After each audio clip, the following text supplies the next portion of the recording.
Salut les créatrices et les créateurs d'un mobile, c'est Maxime de Purple Giraffe et aujourd'hui, nous allons parler de créer des applications internationales. Puisque techniquement, nos applications, on peut les distribuer partout dans le monde. La plupart des stores sont compatibles avec tous les pays du monde. Je ne vais peut-être pas dire tous, il y a peut-être certains pays où ils ne sont pas disponibles, mais en tout cas, la majorité des pays du monde ont accès à nos applications et donc on va faire en sorte que les utilisateurs puissent les comprendre. Ça veut dire qu'il faut, oui, gérer les applications en français, ça c'est facile pour nous, normalement on sait le faire, mais on va aller déjà au moins un cran au-dessus et gérer l'anglais en plus, c'est pas si compliqué que ça, on sait la plupart des textes sont récupérés depuis Internet ou depuis des bases de données, les textes affichés, il y en a certains que nous on va rentrer et c'est là qu'on va gérer les traductions dans plusieurs langues. Donc français-anglais, ça me paraît être un minimum, mais on peut aller beaucoup plus loin et gérer par exemple l'espagnol, l'arabe, l'italien, le japonais, toutes les langues que vous avez envie en fait. Plus vous allez ouvrir vos horizons, plus vous aurez des utilisateurs potentiels pour vos applications.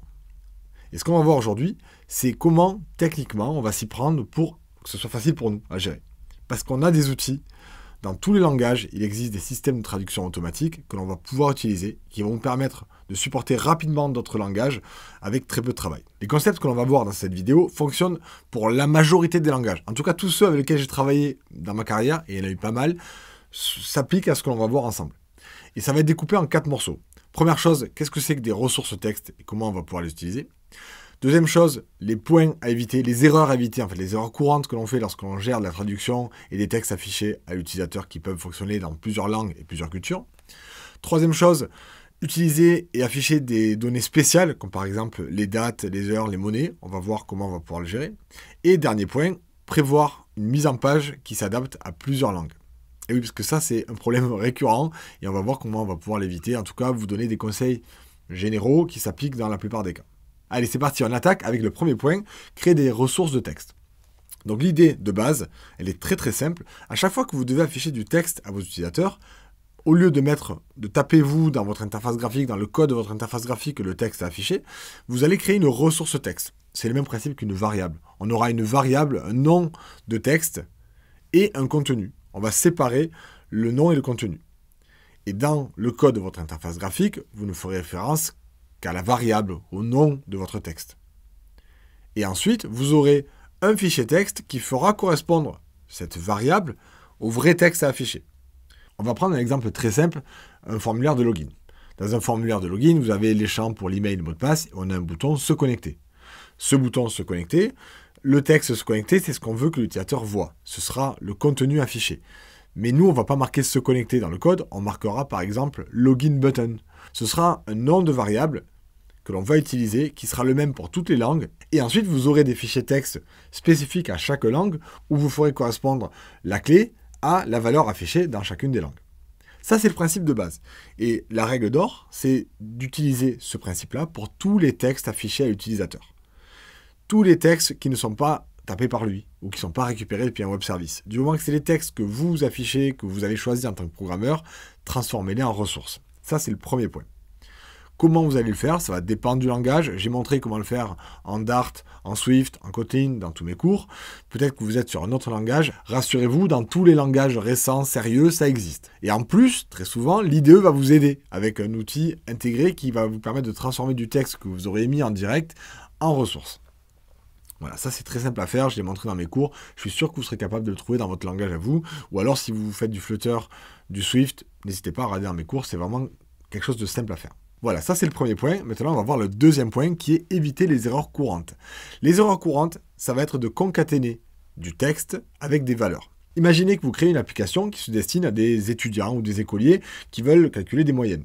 Vous leur permettez de rentrer les valeurs pour chacune de leurs contrôles, chacune des notes qu'ils ont eues, et ensuite vous leur proposez d'afficher la moyenne. Et vous allez afficher un texte du type « La moyenne est de 2 points, une valeur ». Vous pourrez bien sûr dire la moyenne est de 2 points, ça le transformer en ressource et ensuite intégrer votre moyenne qui a été calculée en faisant un plus, en concaténant le texte traduit que vous allez récupérer via les variables qu'on a vues juste avant avec la valeur pour que ça s'affiche correctement à l'utilisateur.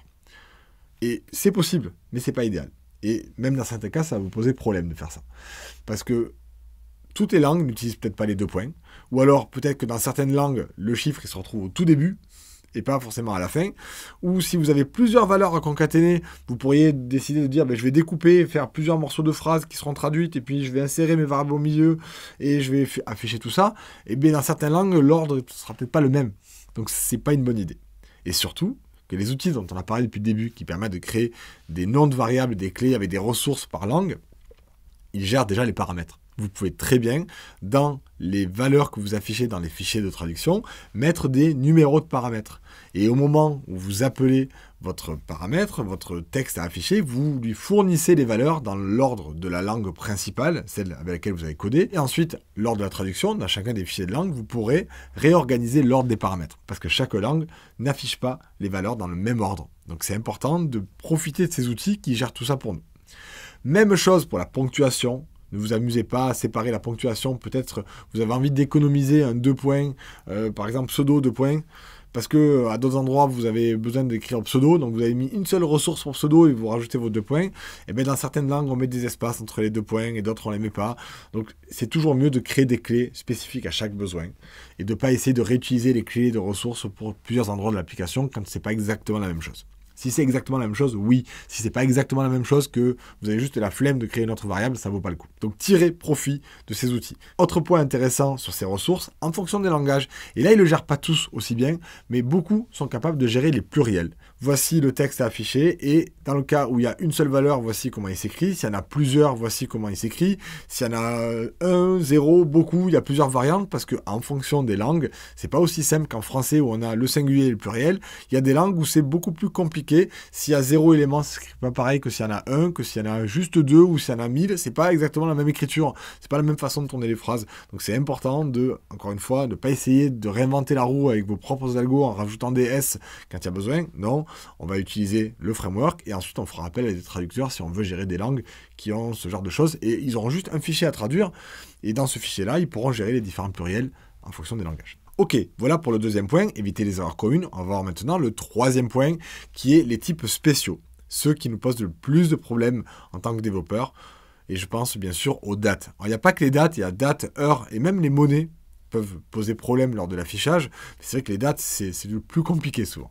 Parce que partout dans le monde, on n'exprime pas les dates de la même manière.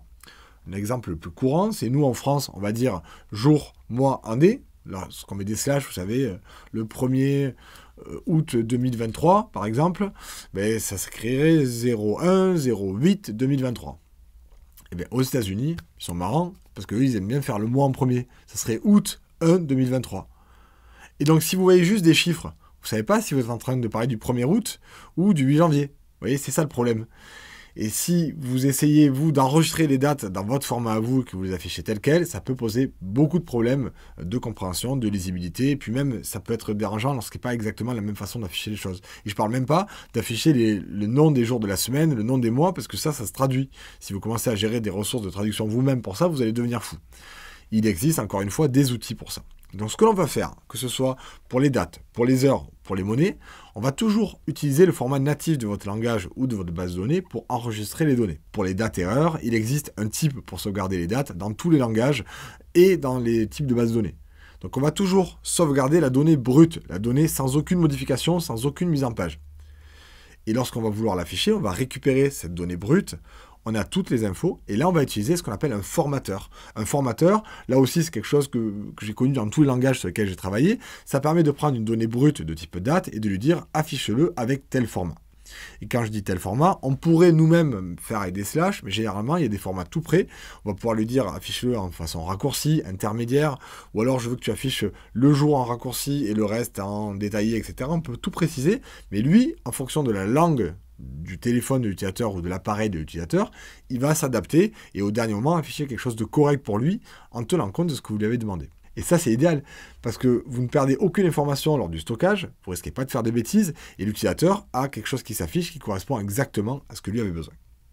Donc je vous conseille systématiquement de faire ça pour date, heure et monnaie. Vous avez des formateurs dans tous les langages pour ces trois types-là. Le dernier point dont on avait parlé, le quatrième point, qui est gérer la mise en page. Puisque lorsque vous allez afficher des textes à l'utilisateur, on parle depuis le début du fait que ce ne sont pas exactement les mêmes en fonction des langues.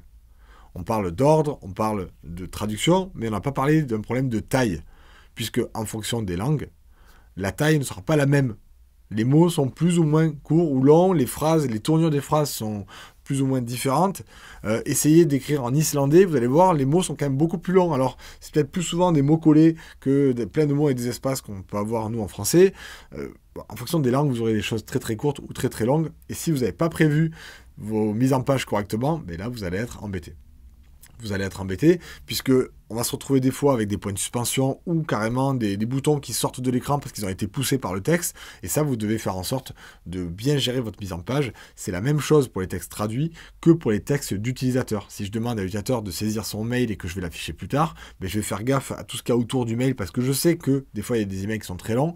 Et bien, c'est la même chose pour les traductions. Essayez d'y penser. Et d'ailleurs, j'ai souvenir sur Xcode, lorsqu'on utilisait des storyboards, c'était avant SwiftUI, on pouvait très facilement afficher tous les textes doublés. Il y avait une fonctionnalité qui permettait de voir l'application avec tous les textes doublés. Justement pour gérer ça, cette partie traduction qui est souvent un problème.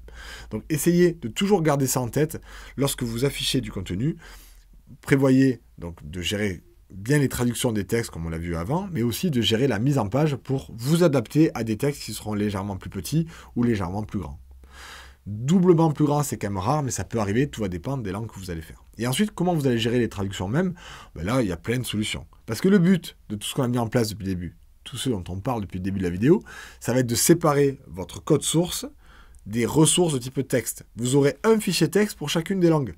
Donc vous pouvez très bien prendre le fichier d'anglais, l'envoyer à un traducteur, il vous retourne un fichier avec les traductions dans sa langue à lui. Ça coûte généralement pas très cher parce qu'on paye au mot, donc c'est vraiment pas très très cher dans une application, vous n'allez pas mettre des romans normalement, c'est largement faisable. Si vraiment le budget est un problème, vous trouverez des ressources de type IA à l'heure actuelle à qui vous fournissez le contenu et vous récupérez un contenu traduit, ça vous coûte moins cher qu'un traducteur, ça sera peut-être moins bien, mais ça vous permet au moins, vous, de supporter les différentes langues de vos applications. Mais le minimum, on l'a vu, c'est au moins déjà d'extraire, de séparer le code, qui n'est pas de logique de traduction dans votre code. Utilisez les outils qui sont faits pour ça. Voilà, j'espère que ça vous sera utile, que ça vous a plu. Si c'est le cas, dites-le, un petit pouce, on s'abonne et on se revoit très bientôt pour devenir encore meilleur. Happy coding!